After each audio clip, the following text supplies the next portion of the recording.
The records are precise about what happened. The date, the charge, the tools used, the number of men required to carry it out. What the records do not explain is why the crowd was instructed to remain. Not for witness testimony, not for record keeping, only instruction, presence during the procedure. Flaying was never just an execution method. Empires that used it, Assyria, Imperial China, the Ottoman court, had other ways to kill, faster ones, cheaper ones. The choice to flay someone was a separate decision entirely, made at a different level, by people thinking about a different problem. The problem was that everyone was watching him. Public punishment in these periods functioned as political communication. The body became the message, and some messages required more time to deliver than others.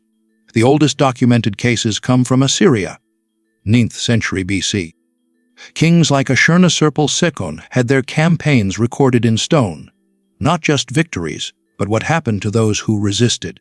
The inscriptions are administrative in tone.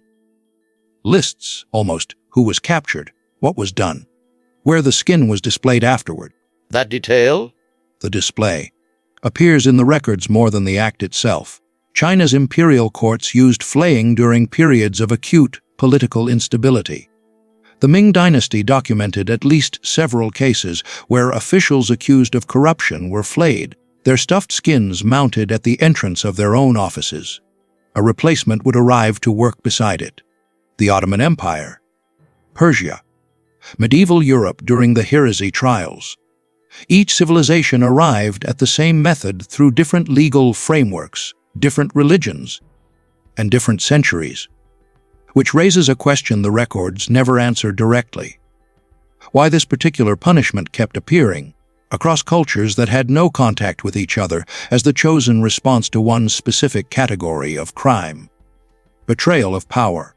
Majid al-Kurdi was a provincial tax collector under the Ottoman administration.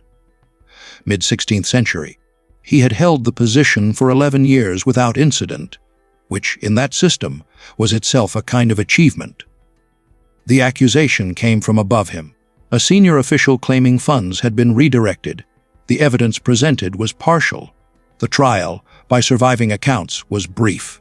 He had a family, 2 sons, a house near the market district of Mosul.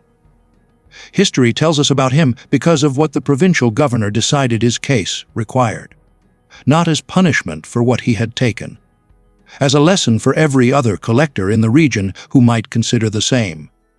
The arrest happened at his office. 2 guards, a written order, no explanation beyond the charge itself. He walked through the market district he had worked in for over a decade. People he recognized did not look up. The holding cell was in the lower administrative building. Accounts from the period described these rooms as functional. Stone, a single opening near the ceiling for light. He was kept there for 4 days before anyone spoke to him officially. On the 3rd day, he heard the preparation. Not violence. Preparation. Tools being moved in an adjacent room. A brazier lit. He could smell the smoke through the wall. Voices discussing logistics, the way workers discuss any job. How long? How many men are needed? What order should things proceed in? That is the detail that appears in the witness account preserved in the regional archive. Not his reaction to the sentence. His reaction to hearing people organize the execution the way they would organize construction work. The morning it happened, a scribe was present. This was standard. Someone had to record that the punishment matched the decree. That proper procedure was followed. The crowd had been informed the previous afternoon. By the time Majid was brought into the courtyard, the space was full. Officials stood to one side. The scribe opened his record book. The tools had been warming since before dawn. The first incision was made at the back of the neck. The court describes this as the standard entry point. Efficient, reduces initial blood loss, allows the process to continue longer. What Majid experienced in those first moments is not known. He remained conscious through the early stage, noted by the scribe as confirmation that the executioner had performed his work with adequate precision. The governor saw him from an elevated position. This was not unusual. Oversight was expected for sentences of this category. At some point, Majid stopped making sounds the witnesses recognized as language. The court wanted a confession on record. They had one already, extracted during the 4 days prior. The proceeding in the courtyard was not about information. The archive makes this clear in the administrative language it uses. It was about duration, about who was watching, about what they would carry home with them afterward. There is a point in the surviving account where the witness stops describing what is happening to Majid and starts describing the crowd. Faces turning away. A man near the back was leaving without permission, which itself was a violation. 2 officials exchange words, then stop. The scribe continues to write. The skin was removed in sections, back first, then the arms. The process took the better part of the morning. At some point, the governor sent word that the pace should slow. Not from hesitation. The account is clear on this. The instruction came because several people at the front had begun to look elsewhere, and the purpose of the morning was that they should not. Majid died before the process was complete. This was a complication. The preferred outcome was survival through the full procedure. The scribe closed his book. The skin was preserved and sent to the regional capital. That part had been arranged in advance. The courtyard was cleared by midday. His 2 sons were removed from the family home the same afternoon. The house was reassigned to a different administrator within the week.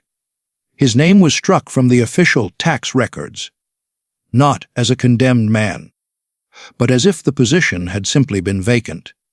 The replacement collector arrived to find the office already prepared. No one in the market district spoke about what they had seen. Not publicly. Not in any record that survived. That was the intended outcome. The tax collections in that region improved for several years following Majid's execution. The administrative confirms this. Numbers up. Complaints down. The system functioned.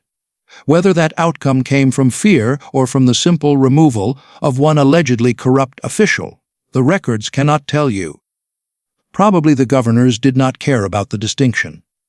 What they could not have anticipated was that the account would survive. That 6 centuries later, someone would be reading the scribe's notes. Majid did not disappear the way they arranged. The practice was eventually outlawed across most of the empires that used it.